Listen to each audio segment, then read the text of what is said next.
Doctor Baba Saheb Ambedkar इन्होंने student लोगों को समझाते हुए हैदराबाद में एक मेळावे में ऐसा कहा था कि जो ज्ञान जो है विद्यार्थी दशक में जो ज्ञान है वो पूरा लेना चाहिए।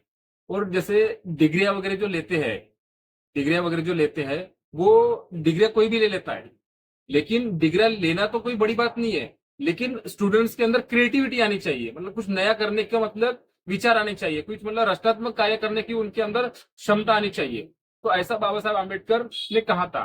वो कहते थे कि जो मेरी जो लाइफ है, मैंने अपने जीवन में 10 बाय 10 के रूम में हम लोग 10-10 लोग परिवार के लोग रहते थे। वहां एक बकरी रहती थी और एक तेल की चिमनी 2 पैसे की।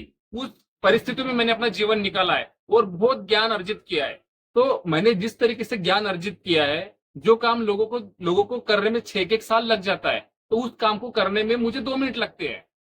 तो आपने भी अपना ज्ञानार्जन बढ़ाना चाहिए, मतलब अपना फोकस होना चाहिए कि नई क्रिएटिविटी के ऊपर, नई नई विचार क्षमता को नया सृजन करके करना अपने को आना चाहिए। तो इस तरीके से डॉक्टर बाबा साहेब विद्यार्थियों को संबोधित करते हैं। आगे कहते हैं कि जो ब्राह्मण है, और वो सिर्फ ब्राह्मण को ही मतलब शिक्षा लेने का अधिकार नहीं है, तो शिक्षा लेने का अधिकार सभी को है। एक यूरोपियन ने कहा था कि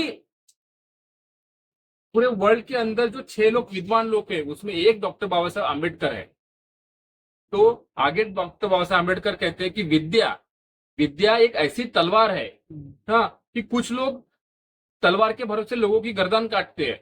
तो कोई जो शीलवान जो मनुष्य रहता है, जो धर्मशील मनुष्य रहता है, वो तलवार के भरोसे लोगों की जान बचाता है, लोगों की जान बचाता है। तो आदमी ने धर्मशील होना चाहिए, बुद्ध के तत्वज्ञान को अपनाना चाहिए, सुबह और शाम दोनों समय बुद्ध वंदना करनी चाहिए। जो हफ्ते में एक बार कम से कम वाद विवाद जो विषय एकाध विषय लेकर वाद विवाद के ऊपर बात करनी चाहिए। और अपना जो आप जो ज्ञान ले रहे हो, तो आप छुट्टी में या घर में परिवार के साथ जाते हो, तो वो ज्ञान अपने पिताजी को घर में शेयर करना चाहिए। स्वच्छता के लिए जागरूकता फैलानी चाहिए। ठीक है, तो इस तरीके से संबोधन करते हुए डॉक्टर बाबा साहब अम्बेडकर ने स्टूडेंट्स लोगों को संबोधित किया था।